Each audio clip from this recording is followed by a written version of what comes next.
Welcome to my channel, Red Rose TV5. Good morning everyone. Today our menu is tayo'y magluto ng tortang kalabasa na may giniling na manok. Yan ang ating giniling manok. Ilagay natin yung ating shredded na kalabasa.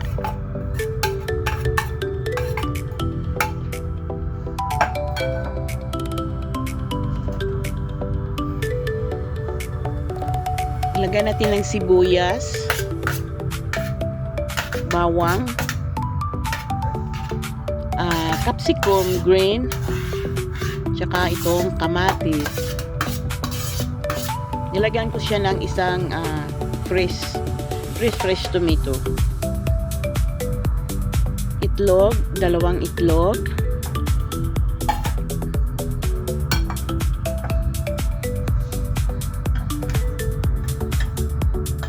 Tsaka itong harina ay may mixture na corn flour.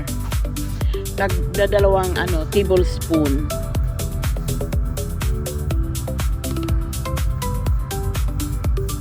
Asin.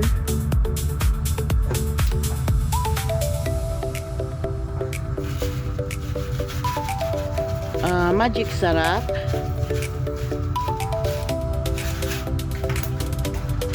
Kailangan natin yung yung asin nilagay ko ay medyo konti lang dahil itong magic sarap ay asin din yan. Black pepper. At imikos-mikos natin ng maigi.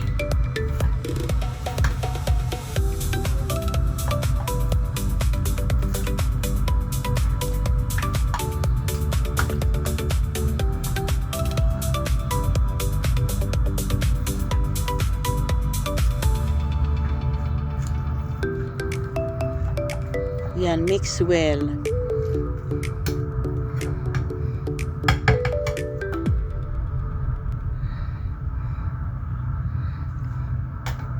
Nilagyan ko ng konting baking powder upang yung ating torta ay hindi matigas o hindi titigas kapag lumamig na.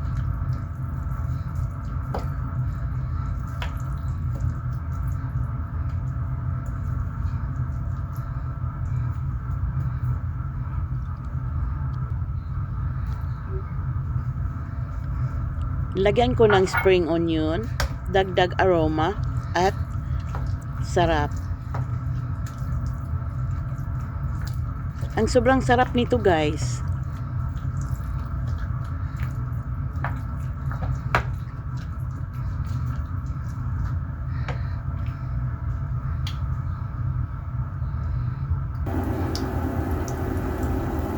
Ngayon simulan na natin na magprito.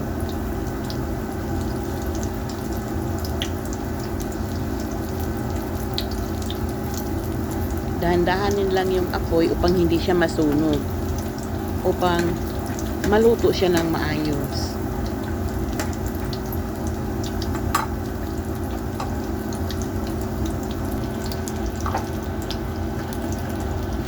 Yan na, guys. Malapit na siyang maluto. At ready to serve na yan, guys. At sobrang sarap talaga, guys. Sana matry din ninyo yan, itong aking recipe, tortang kalabasa na may giniling na manok. Kahit anong meat ang ihalo niyo, beef ba, pork, ganon. Pwede rin ito tuna. Haluan mo ng tuna. Yung tuna yung nasa lata, pwede rin panghalo natin sa kalabasa gawing torta. Sobrang sarap, guys.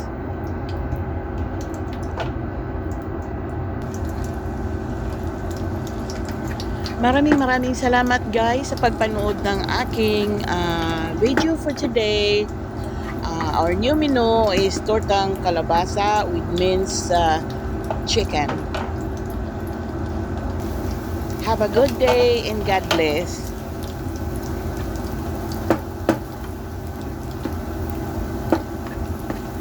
Hello, guys. Ang ingredients pala nito, ilalagay ko doon sa description at doon yung makikita guys. Thank you so much!